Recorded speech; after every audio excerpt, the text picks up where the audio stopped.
Welcome back, guys. I hope you didn't miss me too much. Yeah, so this is the first episode of the beginners class, and it's time for us to get ready.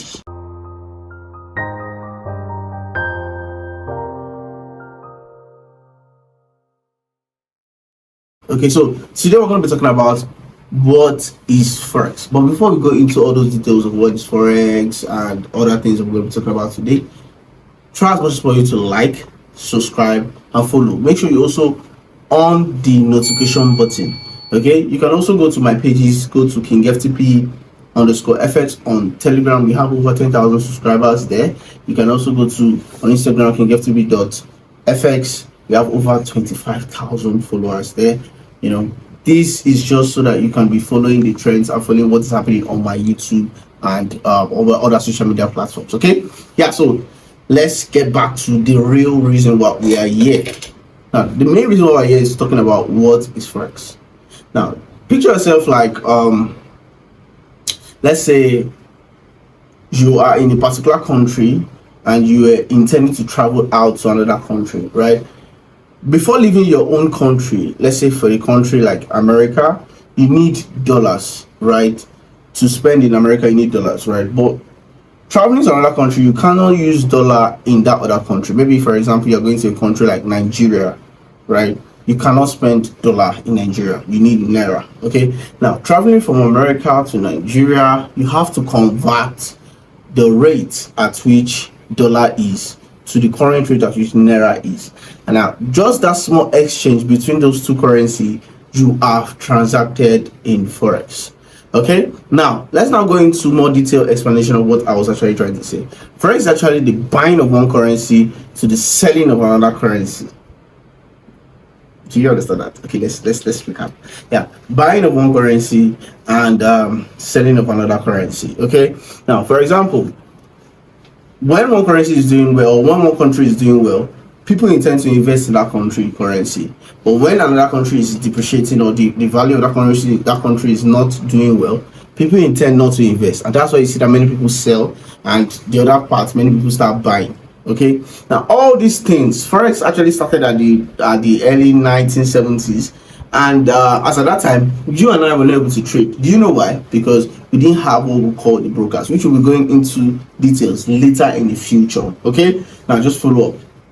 Now, so why intend trading Forex? Why do you even need to trade Forex?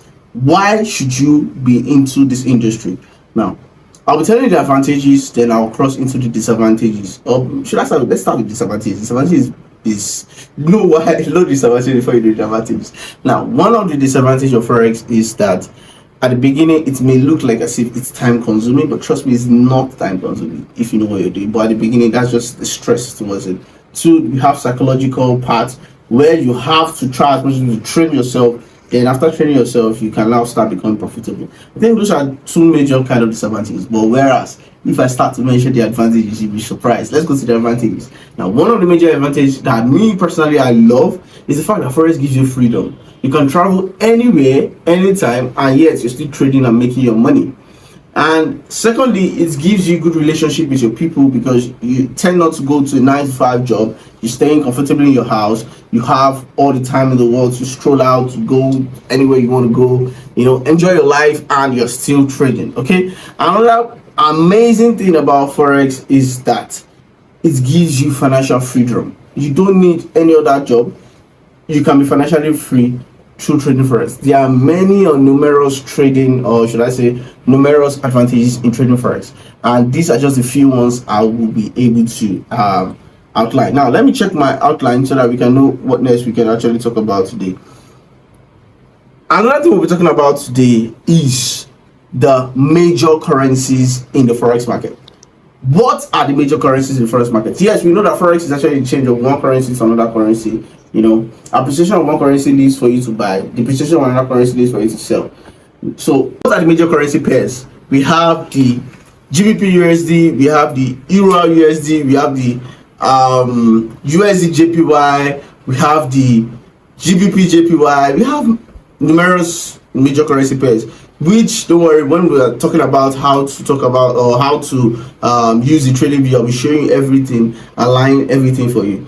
But before that, let me see if I can actually help you, like maybe just give you a small part of it so that you guys can understand. Yeah, so some of the currency pairs, bring the camera closer. Now if you look at this, you can see we have the gold is actually not a major because it's a commodity, but we have the AUD USD, we have the euro USD, we have the dollar. DXY means dollar. We have the GBP USD, which means Great Britain pounds, and USD. Then we now have the USD card, which is the United States dollar and Canadian dollar. We have the AUD card and the rest like that. Those are currencies, major currencies that we trade in the forex market. Next video, we're going to be talking about market predictions or market participations, people who participate in this market, and the brokers. You know, this is where I think we'll be having to show you some things on my chart, and maybe showing you some things to show you how or who are these people that actually participate and the recommended broker that I actually want you to use. That's my recommended broker, but I'll show you in the next video. Remember, if you love this kind of videos, try as much as to like, subscribe, on your notification button, and see you guys in the next video. Peace out.